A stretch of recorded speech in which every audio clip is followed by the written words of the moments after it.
स्वागत है आपका हमारे YouTube चैनल मॉक जंक्शन में। आज हम एसएससी एमटीएस के लिए जीके का प्रैक्टिस सेट 11 करेंगे।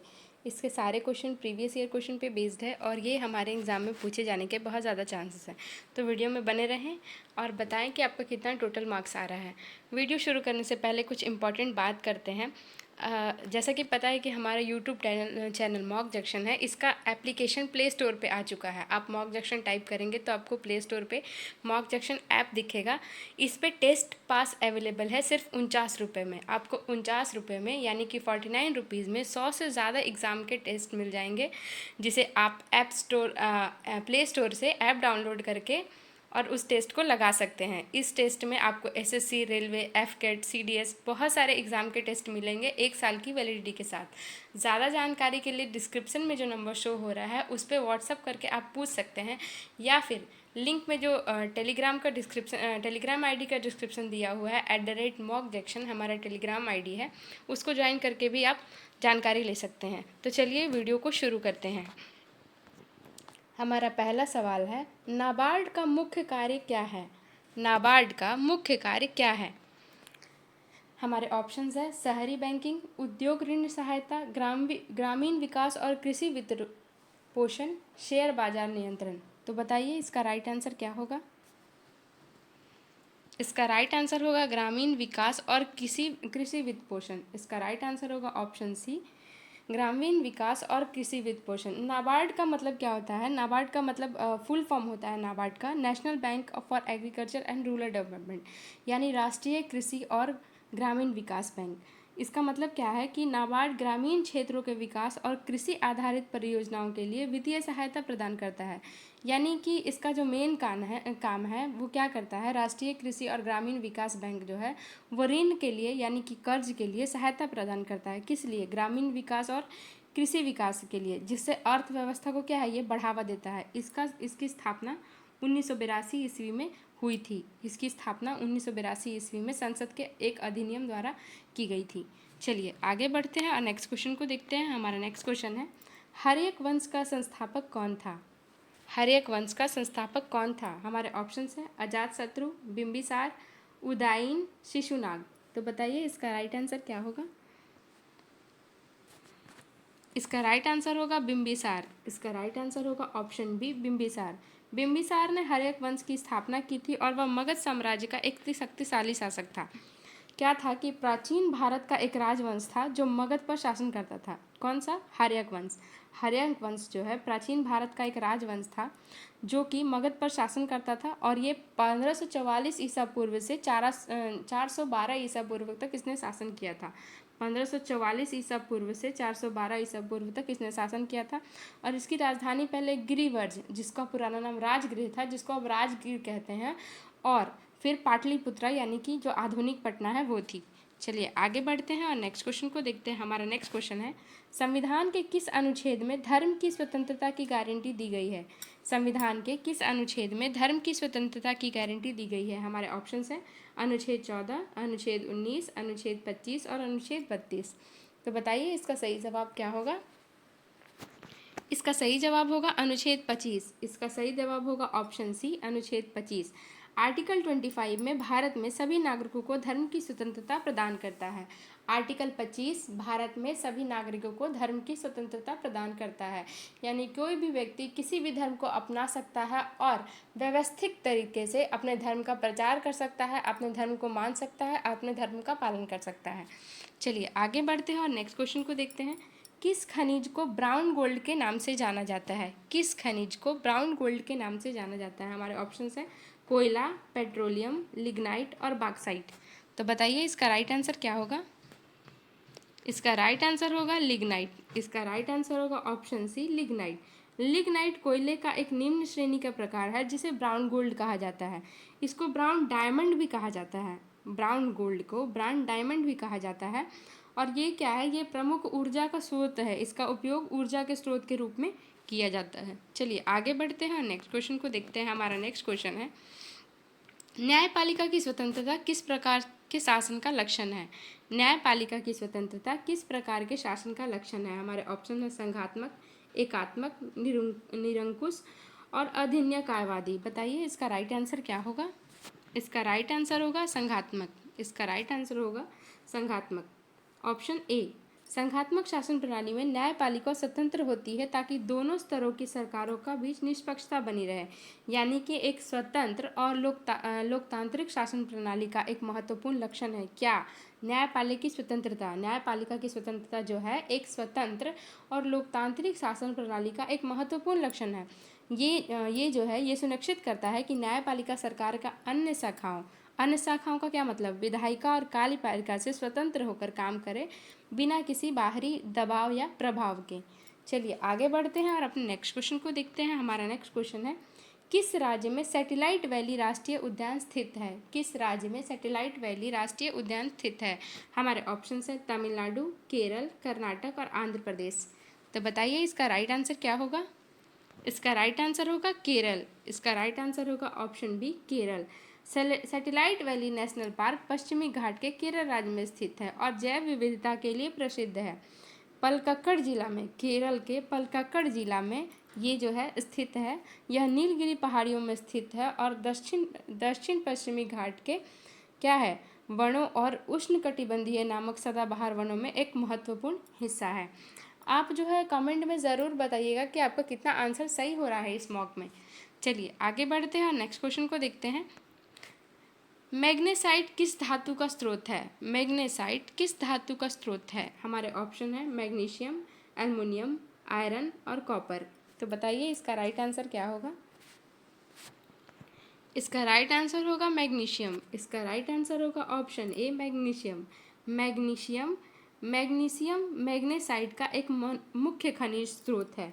Magnesite is a major mineral source of magnesium. चलिए आगे बढ़ते हैं और नेक्स्ट क्वेश्चन को देखते हैं। किसने पृथ्वीराज रासो की रचना की? किसने पृथ्वीराज रासो की रचना की? हमारे ऑप्शन है मलिक मोहम्मद जायसी, चंदरबाई दाई, अमीर खुसरो और रामानंद। तो बताइए इसका राइट आंसर क्या होगा? इसका राइट आंसर होगा चंद्रबरदाई। इसका राइट आंसर होगा ऑप्शन बी चंद्रबरदाई। चंद्रबरदाई पृथ्वीराज चौहान के दरबारी कवि थे जिन्होंने पृथ्वीराज रासो की रचना की। पृथ्वीराज रासो क्या था? पृथ्वीराज रासो एक महाकाव्य है जो 12वीं सदी के भारतीय राजपूत राजा पृथ्वीराज चौहान के जीवन पर आधारित है। क्या है? पृथ्वीराज रासो एक महाकाव्य है जो क्या है, पृथ्वीराज चौहान के जीवन पर आधारित है। चलिए आगे बढ़ते हैं और नेक्स्ट क्वेश्चन को देखते हैं। कौन सा तत्व अम्लों के साथ क्रिया करके हाइड्रोजन गैस उत्पन्न करता है? कौन सा तत्व अम्लों के साथ क्रिया करके हाइड्रोजन गैस उत्पन्न करता है? हमारे ऑप्शंस है क्लोरीन, सोडियम, नाइट्रोजन और कार्बन। तो बताइए इसका राइट आंसर क्या होगा? इसका राइट आंसर होगा सोडियम। इसका राइट आंसर होगा ऑप्शन बी सोडियम। सोडियम जैसे धातु अम्लों के साथ प्रतिक्रिया कर हाइड्रोजन गैस उत्पन्न करते हैं। चलिए आगे बढ़ते हैं और नेक्स्ट क्वेश्चन को देखते हैं। हमारा नेक्स्ट क्वेश्चन है, जोग जलप्रपात किस राज्य में स्थित है? Jog falls is located in which state? हमारे ऑप्शंस हैं तमिलनाडु, केरल, कर्नाटक और आंध्र प्रदेश। तो बताइए इसका राइट आंसर क्या होगा? इसका राइट आंसर होगा कर्नाटक। इसका राइट आंसर होगा ऑप्शन सी कर्नाटक। जोग फॉल्स शरावती नदी पर स्थित है और यह भारत का सबसे ऊंचे जलप्रपातों में से एक है। जोग फॉल्स का जो न्यू नेम है वो महात्मा गांधी जलप्रपात है। पहले इसका नाम जोग फॉल्स था, इसका न्यू नाम महात्मा गांधी जलप्रपात है और ये शिमोगा जिला में, कर्नाटक के शिमोगा जिला में स्थित है, जो कि 253 मीटर यानी 830 फीट की बहाव वाली शरावती नदी पर बनाया गया है। चलिए आगे बढ़ते हैं और नेक्स्ट क्वेश्चन को देखते हैं। प्रोजेक्ट टाइगर की शुरुआत किस वर्ष हुई थी? प्रोजेक्ट टाइगर की शुरुआत किस वर्ष हुई थी? हमारे ऑप्शंस हैं 1971, 1973, 1975 और 1970। तो बताइए इसका राइट आंसर क्या होगा? इसका राइट आंसर होगा 1973। इसका राइट आंसर होगा ऑप्शन बी 1973। बाघों के संरक्षण के लिए भारत सरकार ने 1973 में प्रोजेक्ट टाइगर की शुरुआत की थी। प्रोजेक्ट टाइगर के तहत बाघों को जो है सुरक्षित वन में पहुंचाया गया था, क्योंकि शिकारी लोग जाते थे और जंगलों में बाघों का शिकार कर लेते थे और बाघ जो है वो सुरक्षित नहीं थे, इसीलिए प्रोजेक्ट टाइगर की शुरुआत की गई थी। चलिए आगे बढ़ते हैं, नेक्स्ट क्वेश्चन को देखते हैं। नालंदा विश्वविद्यालय का प्रमुख संरक्षक कौन था? नालंदा विश्वविद्यालय का प्रमुख संरक्षक कौन था? हमारे ऑप्शन है समुद्रगुप्त, हर्षवर्धन, अशोक और कुमारगुप्त। तो बताइए इसका राइट आंसर क्या होगा? इसका राइट आंसर होगा कुमारगुप्त। इसका राइट आंसर होगा ऑप्शन डी कुमारगुप्त। नालंदा विश्वविद्यालय की स्थापना नालंदा विश्वविद्यालय की स्थापना गुप्त शासक कुमारगुप्त प्रथम ने की थी। नालंदा विश्वविद्यालय की स्थापना गुप्त शासक के कुमारगुप्त प्रथम ने की थी। चलिए आगे बढ़ते हैं, नेक्स्ट क्वेश्चन को देखते हैं। हमारा नेक्स्ट क्वेश्चन है, भारतीय दंड संहिता किस वर्ष लागू हुई थी? भारतीय दंड संहिता किस वर्ष लागू हुई थी? हमारे ऑप्शन है 1857, 1860, 1872 और 1890। तो बताइए इसका राइट आंसर क्या होगा? इसका राइट आंसर होगा 1860। इसका राइट आंसर होगा ऑप्शन बी 1860। भारतीय दंड संहिता आईपीसी 1860 में तैयार हुई थी और 1862 में लागू की गई थी। यह संहिता भारत के भीतर किए गए विभिन्न अपराधों को परिभाषित करती है और उनके लिए सजा का प्रावधान करती है। क्या? कौन? भारतीय दंड संहिता यानी कि आईपीसी। चलिए, जैसे होता है ना, किसी के ऊपर कोई केस होता है तो बोलता है आईपीसी इतने के तहत, इतने के तहत, तो वही है आईपीसी। क्या है? यह एक संहिता है जो भारत के भीतर किए गए विभिन्न अपराधों को परिभाषित करती है और उनके लिए सजा का प्रावधान करती है। चलिए आगे बढ़ते हैं और नेक्स्ट क्वेश्चन को देखते हैं। भारत में वित्त आयोग का गठन कितने वर्षों के अंतराल पर होता है? भारत में वित्त आयोग का गठन कितने वर्षों के अंतराल पर होता है? हमारे ऑप्शन है हर 3 वर्ष, हर 5 वर्ष, हर 6 वर्ष और हर 10 वर्ष। तो बताइए इसका राइट आंसर क्या होगा? इसका राइट आंसर होगा हर 5 वर्ष। इसका राइट आंसर होगा ऑप्शन बी हर 5 वर्ष। अनुच्छेद 280 के अनुसार भारत में प्रत्येक 5 वर्ष पर वित्त आयोग का गठन होता है। किसके द्वारा होता है? राष्ट्रपति के द्वारा। वित्त आयोग का गठन किसके द्वारा होता है? राष्ट्रपति के द्वारा। चलिए आगे बढ़ते हैं और नेक्स्ट क्वेश्चन को देखते हैं। भारत में राष्ट्रीय राजमार्गों का निर्माण कौन करता है? भारत में राष्ट्रीय राजमार्गों का निर्माण कौन करता है? हमारे ऑप्शन है राज्य सरकार, नीति आयोग, भारतीय राष्ट्रीय राजमार्ग प्राधिकरण जिसको एनएचआई कहा गया है, पीडब्ल्यूडी। तो बताइए इसका राइट आंसर क्या होगा? इसका राइट आंसर होगा भारतीय राष्ट्रीय राजमार्ग प्राधिकरण, ऑप्शन सी, भारतीय राष्ट्रीय राजमार्ग प्राधिकरण इसका आंसर होगा। भारतीय राष्ट्रीय राजमार्ग प्राधिकरण भारत में राष्ट्रीय राजमार्गों के निर्माण और रख रखाव का कार्य करती है। मतलब क्या है कि जो सड़क परिवहन और राजमार्ग मंत्रालय के अंतर्गत एक स्वायत्त निकाय है जो क्या है, रख रखाव का कार्य करती है। चलिए आगे बढ़ते हैं और नेक्स्ट क्वेश्चन को देखते हैं। खगोल शास्त्र शब्द की उत्पत्ति किस भाषा से हुई? एस्ट्रोनॉमी शब्द की उत्पत्ति किस भाषा से हुई? हमारे ऑप्शन है लैटिन, संस्कृत, यूनानी और फारसी। तो बताइए इसका राइट आंसर क्या होगा?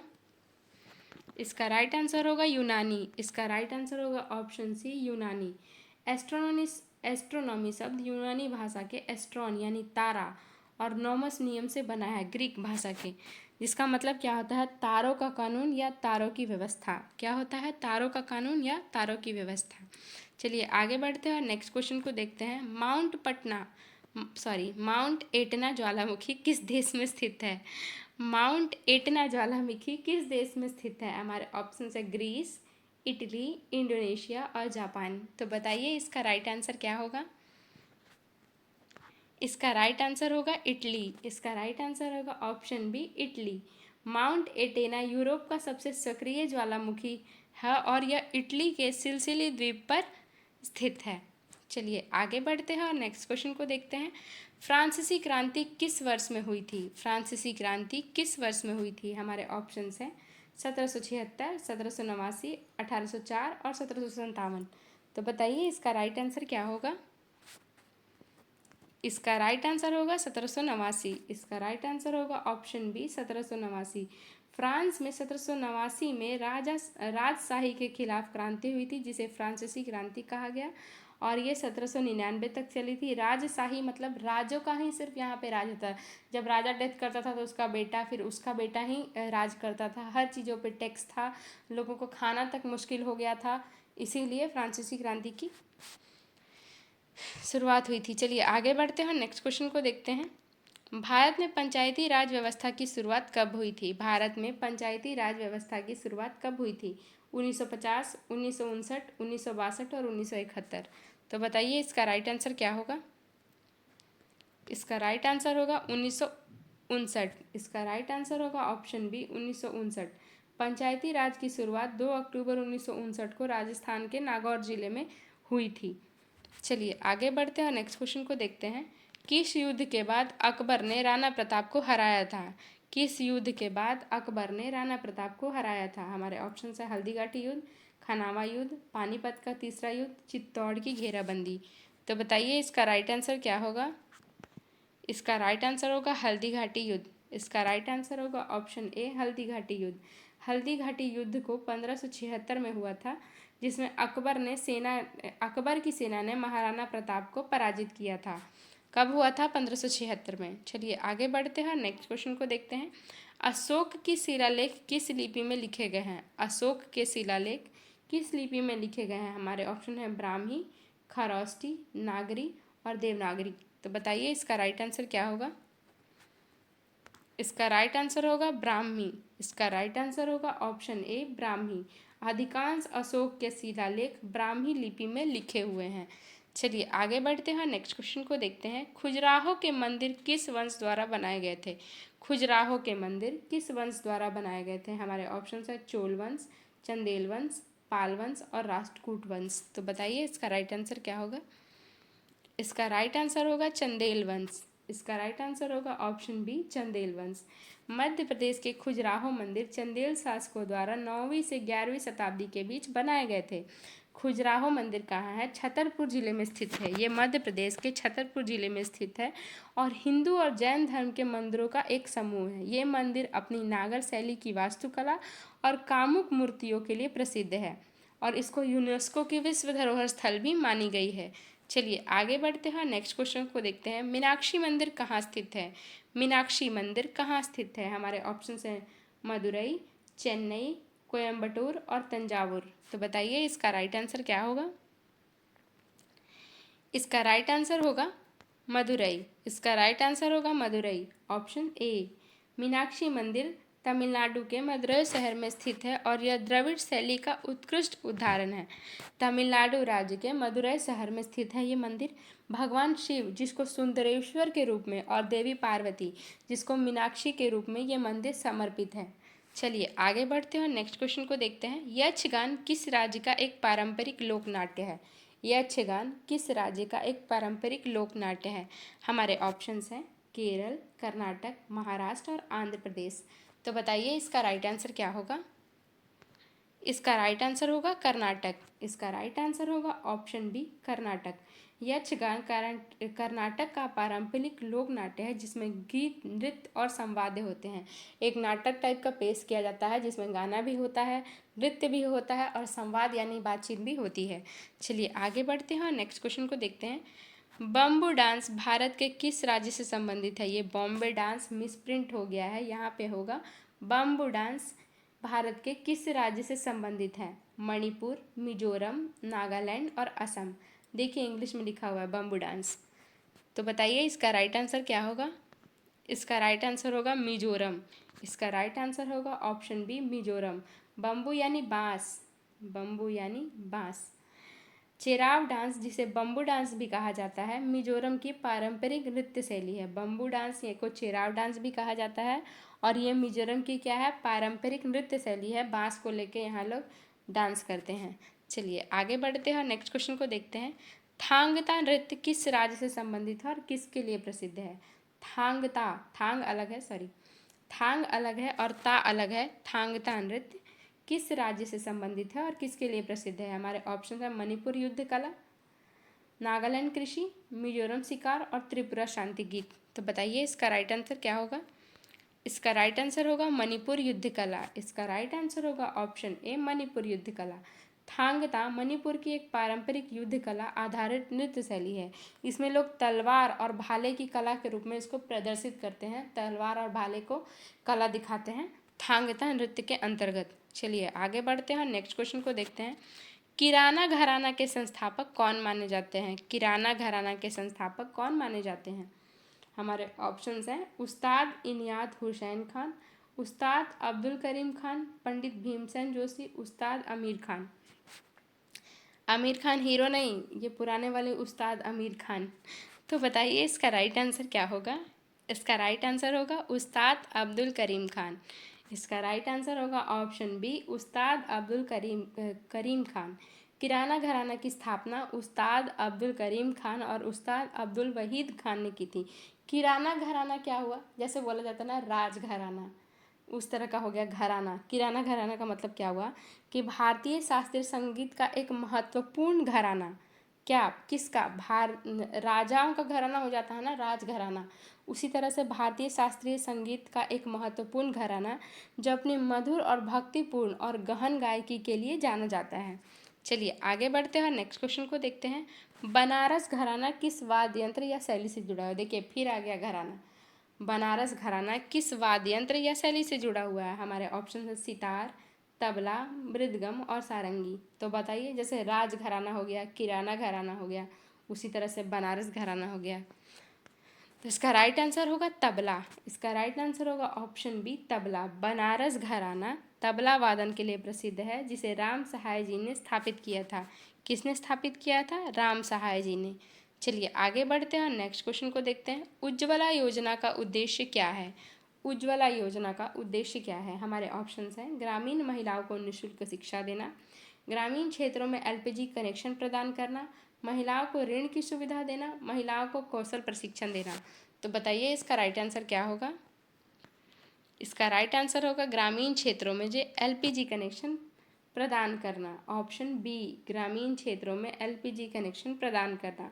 उज्ज्वला योजना में जो एलपीजी का कनेक्शन मिलता है वो आता है। प्रधानमंत्री उज्ज्वला योजना का उद्देश्य गरीबी रेखा से नीचे जीवन यापन करने वाली महिलाओं को मुफ्त में एलपीजी कनेक्शन प्रदान करना था। चलिए आगे बढ़ते हैं और नेक्स्ट क्वेश्चन को देखते हैं। मिशन इंद्रधनुष योजना का उद्देश्य क्या है? मिशन इंद्रधनुष योजना का उद्देश्य क्या है? हमारे ऑप्शन है जल संरक्षण, टीकाकरण, महिला शिक्षा, सौर ऊर्जा उत्पादन। तो बताइए इसका राइट आंसर क्या होगा? इसका राइट आंसर होगा टीकाकरण। इसका राइट आंसर होगा ऑप्शन बी टीकाकरण। मिशन इंद्रधनुष का लक्ष्य 0 से 2 वर्ष तक के बच्चों और गर्भवती महिलाओं को पूर्ण टीकाकरण उपलब्ध कराना है। मतलब जो बच्चों को, इसका शुरुआत 2014 में किया गया था। जो सारे 0 से 2 वर्ष तक के बच्चों को और गर्भवती महिलाओं को सारे टीका दिया जाए, जैसे टेटनस का हो गया, खसरा का हो गया, पोलियो का हो गया, ये सारे टीकों को जो है उपलब्ध कराया जाए मिशन इंद्रधनुष के तहत। चलिए आगे बढ़ते हैं, नेक्स्ट क्वेश्चन को देखते हैं। हमारा नेक्स्ट क्वेश्चन है, पर्वतीय दर्रों में सीपीक लॉ कहाँ स्थित है? पर्वतीय दर्रों में सीपीक लॉ कहाँ स्थित है? ऑप्शन है सिक्किम, जम्मू और कश्मीर, अरुणाचल प्रदेश और हिमाचल प्रदेश। तो बताइए इसका राइट आंसर क्या होगा? इसका राइट आंसर होगा हिमाचल प्रदेश। इसका राइट आंसर होगा option D Himachal Pradesh. सीपीक law दर्रा हिमाचल प्रदेश में भारत चीन सीमा पर स्थित है और यह व्यापारिक मार्ग के रूप में कार्य करता है। कहाँ पे स्थित है? भारत चीन सीमा पे। चलिए आगे बढ़ते हैं और नेक्स्ट क्वेश्चन को देखते हैं। संतोष पंथ किस पर्वत श्रृंखला का हिस्सा है? संतोष पंथ किस पर्वत श्रृंखला का हिस्सा है? हमारे ऑप्शन है अरावली, सतपुड़ा, हिमालय और पश्चिमी घाटी। तो बताइए इसका राइट आंसर क्या होगा? इसका राइट आंसर होगा हिमालय। इसका राइट आंसर होगा ऑप्शन सी हिमालय। संतोष पंथ ज्योति गढ़वाल हिमालय में स्थित है और यह पर्वतारोहियों के लिए प्रसिद्ध है।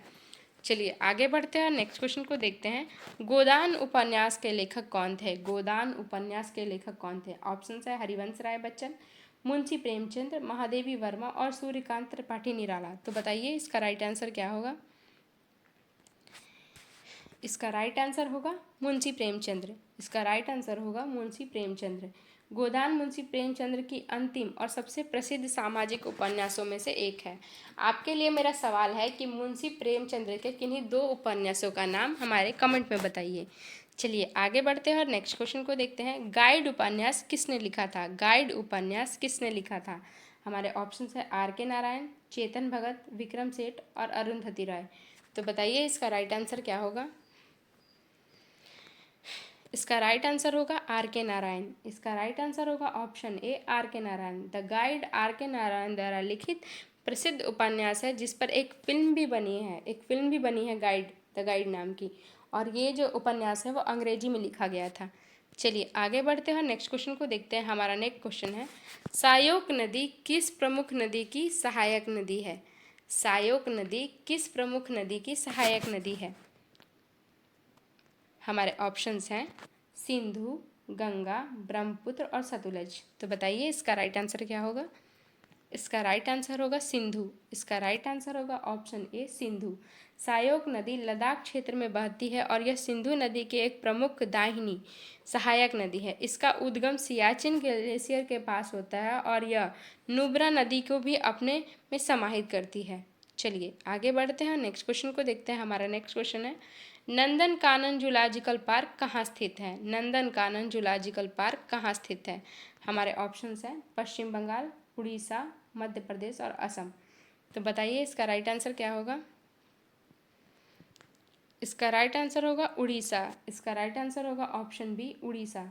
नंदनकानन जूलॉजिकल पार्क भुवनेश्वर के उड़ीसा में स्थित है। यहाँ सफ़ेद बाघों के लिए प्रसिद्ध और इसे भारत का पहला जू माना जाता है, जहाँ टाइगर सफ़ेद रंग के प्रजनन के तहत पाए जाते हैं। यहाँ पे सफ़ेद रंग का बाघ पाया जाता है, इसीलिए ये फेमस है। चलिए आगे बढ़ते हैं और नेक्स्ट क्वेश्चन को देखते हैं। साइलेंट वैली किस राज्य में स्थित है? साइलेंट वैली किस राज्य में स्थित है? हमारे ऑप्शन है केरल, कर्नाटक, तमिलनाडु और असम। तो बताइए इसका राइट आंसर क्या होगा? इसका राइट आंसर होगा केरल। इसका राइट आंसर होगा ऑप्शन ए केरल। साइलेंट वैली एक जैव विविधता से भरपूर राष्ट्रीय उद्यान है जो केरल के पलक्कड़ जिले में स्थित है। चलिए आगे बढ़ते हैं और नेक्स्ट क्वेश्चन को देखते हैं।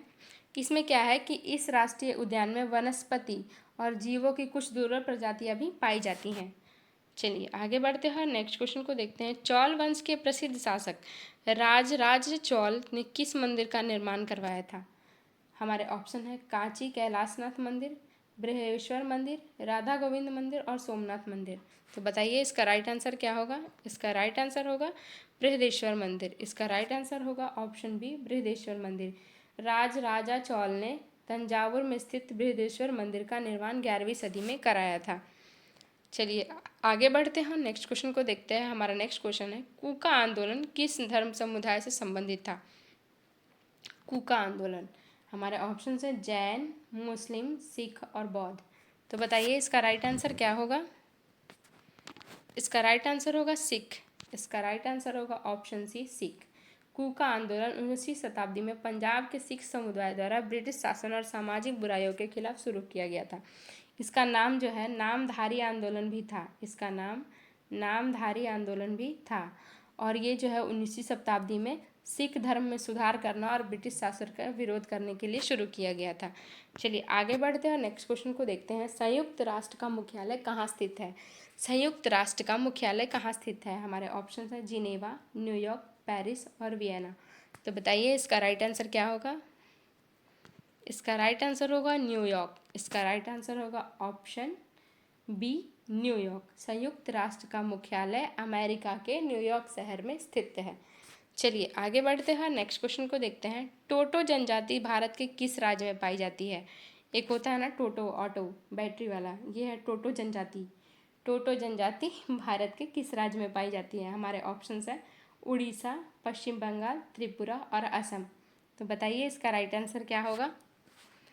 इसका राइट आंसर होगा पश्चिम बंगाल। इसका राइट आंसर होगा ऑप्शन बी पश्चिम बंगाल। टोटो एक आदमी जनजाति है। देखो यहाँ पे भी बोल रहा है आदमी, टोटो ऑटो वाला टोटो नहीं। टोटो एक आदमी जनजाति है जो पश्चिम बंगाल के अलीपुरद्वार जिले में टोटोपाड़ा क्षेत्र में रहती है। ये क्या है? ये एक इंडो भूटानी जनजाति है। इसको आसान भाषा में समझे तो टोटो जो है वो एक इंडो भूटानी जनजाति है। चलिए आगे बढ़ते हैं, नेक्स्ट क्वेश्चन को देखते हैं। बंग भंग 1905 के विरोध में किस गीत को राष्ट्रवादी आंदोलन का प्रतीक बना दिया गया था? हमारे ऑप्शंस हैं सारे जहाँ से अच्छा, वंदे मातरम, जन गण मन और एकला चला रे। बंग भंग मतलब बंगाल विभाजन। तो बताइए इसका राइट आंसर क्या होगा? इसका राइट आंसर होगा वंदे मातरम। इसका राइट आंसर होगा ऑप्शन बी वंदे मातरम। बंगाल विभाजन के विरोध में बंकिम चंद्र चट्टोपाध्याय द्वारा रचित वंदे मातरम गीत को राष्ट्रीय आंदोलन का प्रतीक बना दिया गया था। 1905 में बंगाल विभाजन हुआ था। जो ब्रिटिश सरकार के जो उस समय वायसराय थे लॉर्ड कर्जन, उन्होंने बंगाल को विभाजित कर दिया गया था और दो भागों में बांट दिया था, उत्तर बंगाल और पूर्व बंगाल। तो चलिए आगे बढ़ते हैं, नेक्स्ट क्वेश्चन को देखते हैं। किस सिंधु घाटी स्थल पर एक जलाशय जल संग्रहण टैंक पाया गया था? हमारे ऑप्शंस हैं मोहनजोदड़ो, हड़प्पा, धोलावीरा और राखीगढ़ी। तो बताइए इसका राइट आंसर क्या होगा? इसका राइट आंसर होगा धोलावीरा। इसका राइट आंसर होगा ऑप्शन सी धोलावीरा। धोलावीरा जो कि गुजरात में स्थित है, सिंधु घाटी सभ्यता की एक उन्नत जल प्रबंधन प्रणाली पाई गई थी जिसमें जलाशय और नालियाँ थी। क्या थी जिसमें? जलाशय और नालियाँ थी। चलिए आगे बढ़ते हैं और नेक्स्ट क्वेश्चन को देखते हैं। भारत में योजना आयोग किसके स्थान पर समाप्त किया गया था? भारत में योजना आयोग किसके स्थान पर समाप्त किया गया था? नीति आयोग, वित्त आयोग, ग्रामीण विकास मंत्रालय और आर्थिक सलाहकार परिषद। तो बताइए इसका राइट आंसर क्या होगा? इसका राइट आंसर होगा नीति आयोग। इसका राइट आंसर होगा ऑप्शन ए नीति आयोग। 2015 में योजना आयोग को समाप्त करके, यानी उसका नया नाम, उसके स्थान पर नीति आयोग की स्थापना की गई थी, जो नीति निर्धारण और विकास के लिए थिंक टैंक के रूप में कार्य करता है। चलिए आगे बढ़ते हैं और नेक्स्ट क्वेश्चन को देखते हैं। माउंट एल्ब्रस किस महादेव की सबसे ऊंची चोटी है? माउंट एल्ब्रस किस महाद्वीप की सबसे ऊंची चोटी है? हमारे ऑप्शंस हैं यूरोप, एशिया, अफ्रीका और दक्षिण अमेरिका। तो बताइए इसका राइट आंसर क्या होगा? इसका राइट आंसर होगा यूरोप। इसका राइट आंसर होगा ऑप्शन ए यूरोप। माउंट एल्ब्रस रूस में स्थित है और यह यूरोप की सबसे ऊंची चोटी मानी जाती है, जिसकी ऊंचाई लगभग 5,682 मीटर है। कितना है? 5,642 मीटर। चलिए आगे बढ़ते हैं और नेक्स्ट क्वेश्चन को देखते हैं। भारत का एकमात्र सक्रिय ज्वालामुखी कहाँ स्थित है? भारत का एकमात्र सक्रिय ज्वालामुखी कहाँ स्थित है? हमारे ऑप्शंस हैं लक्षद्वीप, अंडमान एंड निकोबार द्वीप, दमन और द्वीप, पुडुचेरी। तो बताइए इसका राइट आंसर क्या होगा? इसका राइट आंसर होगा अंडमान और निकोबार द्वीप। इसका राइट आंसर होगा अंडमान और निकोबार द्वीप। बैरन जो है, बैरन द्वीप अंडमान में स्थित है और यह भारत का एकमात्र सक्रिय ज्वालामुखी है। लगभग ये जो है 135 किलोमीटर लगभग उत्तर पूर्व में स्थित है। चलिए आगे बढ़ते हैं और नेक्स्ट क्वेश्चन को देखते हैं। अंडमान निकोबार की राजधानी कहाँ थी? पहले ये बताइए आप कमेंट में। कौन सा वाद्य यंत्र वायु वाद्य है? कौन सा वाद्य यंत्र वायु वाद्य है? हमारे ऑप्शन है मृदंग, शहनाई, तबला और सितार। तो बताइए इसका राइट आंसर क्या होगा? इसका राइट आंसर होगा शहनाई। इसका राइट आंसर होगा ऑप्शन बी शहनाई। शहनाई एक पारंपरिक भारतीय वायु वाद्य है जिसे धार्मिक और शुभ अवसरों पर बजाया जाता है। चलिए आगे बढ़ते हैं, नेक्स्ट क्वेश्चन को देखते हैं। हमारा नेक्स्ट क्वेश्चन है, स्वर्ण मंदिर की नींव किस मुगल शासक के काल में रखी गई थी? स्वर्ण मंदिर की नींव किस मुगल शासक के काल में रखी गई थी? हमारे ऑप्शन है बाबर, अकबर, जहांगीर और औरंगजेब। तो बताइए इसका राइट आंसर क्या होगा? इसका राइट आंसर होगा अकबर।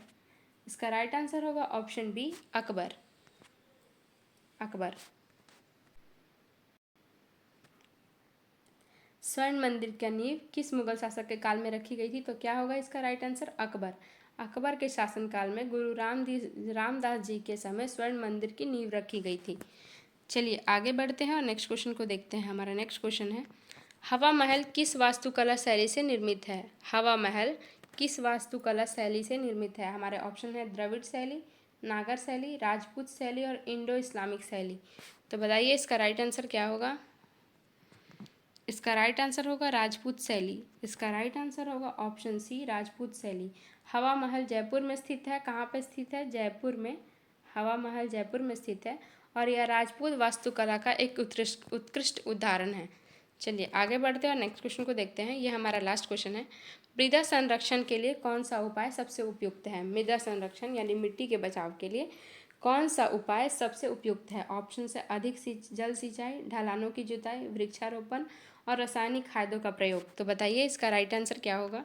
इसका राइट आंसर होगा वृक्षारोपण। इसका राइट आंसर होगा ऑप्शन सी वृक्षारोपण। वृक्षारोपण से मिट्टी का कटाव रुकता है और यह जल संरक्षण में मदद मिलती है, यानी जितना पेड़ लगाएंगे उतना ही मिट्टी का संरक्षण होगा।